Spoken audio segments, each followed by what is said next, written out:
I really thank God, because before Echo was not around, this area was not like this. There was too much disturbance from these other obstacles from where we have a lot of disturbance.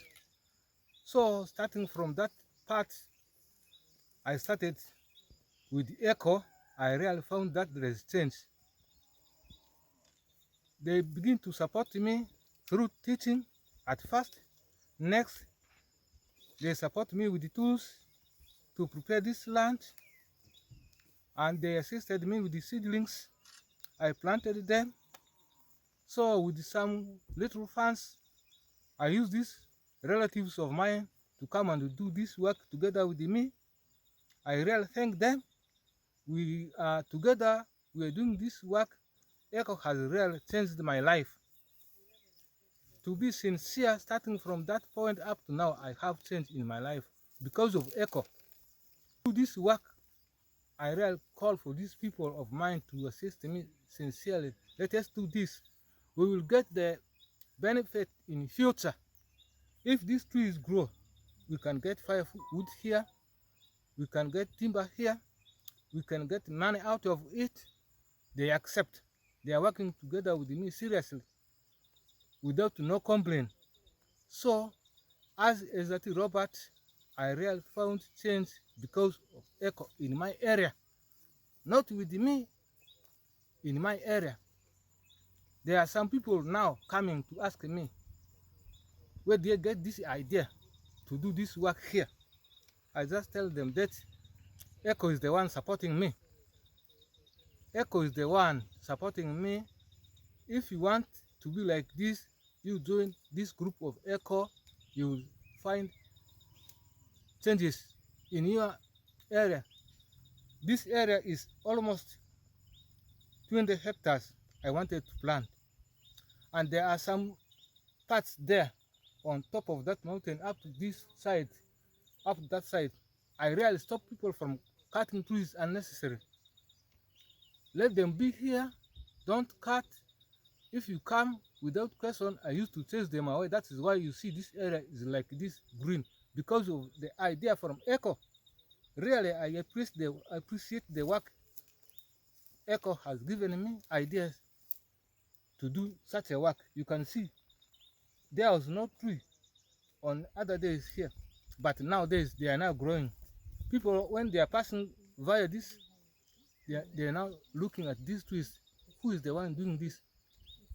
Is it beauty? They're asking such questions, but I used to say, no, it is myself. With my family, with my relatives, we're doing this work ourselves. But there are some challenges. Really, I'm requesting this company to assist us. Now you can see how we are doing this work.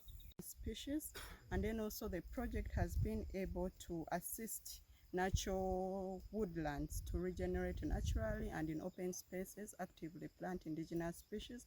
That is about 1,347 hectares have been planted with indigenous species and conserved. The way you see the background here, the farmer previously was telling you about the hill there, that has not come up to appear like that.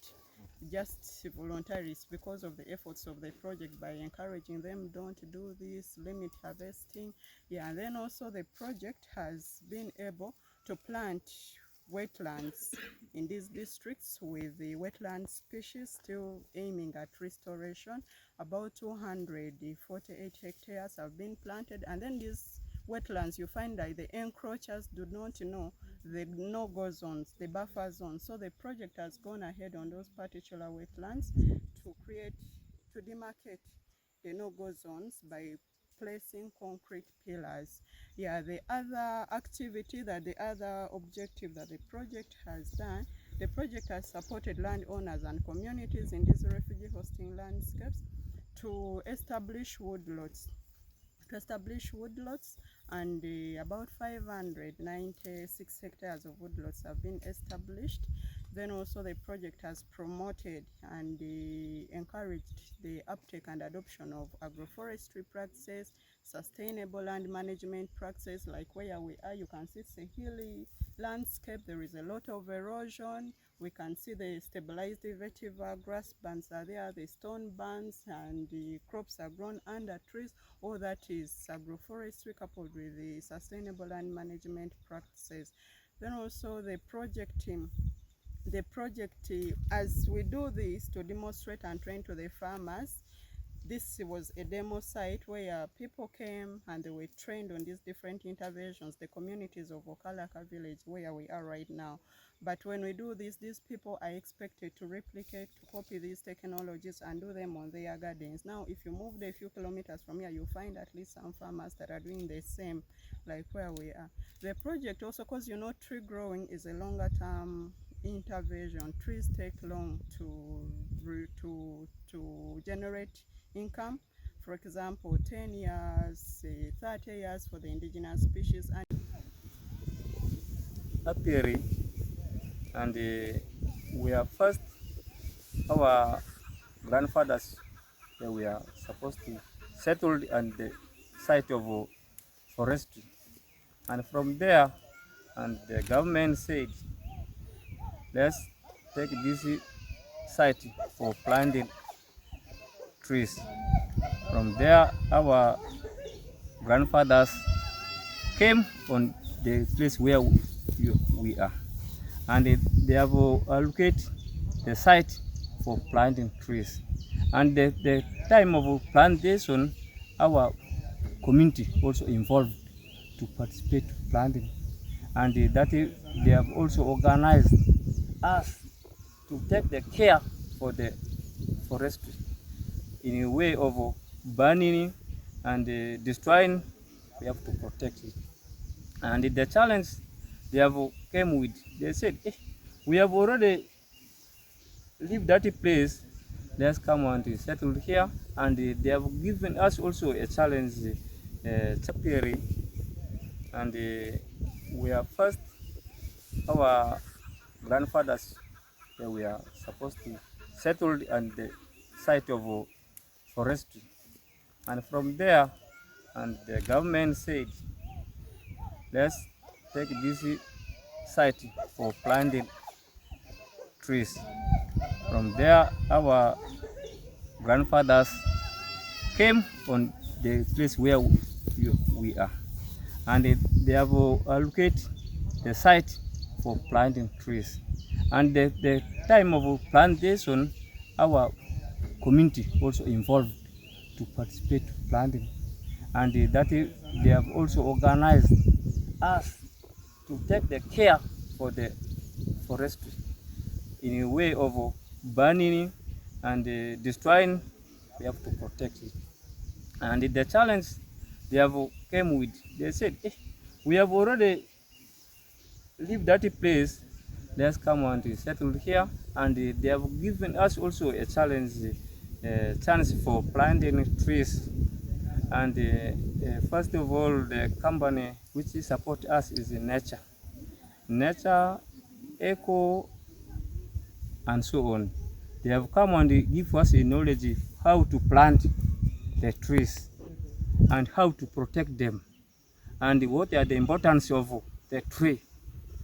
They have told us, one, the importance of the forest. They will also bring for us a rain, and these wild animals which are not to be seen by our children, which we have reproduced, they will come and see it here. And especially these, we were able to train them in apiary. We gave them about 50 hives, but we in total in Terego we gave about 300 beehives, but others were given to other woodland areas in areas of yellow wetland, that side of Ezati Parish. So for this area, Utumbari Parish, the Joya village, we gave these people 40 beehives. So they sited these 40 beehives, these 50 beehives, they sited them near to the street, near to the river Invetre.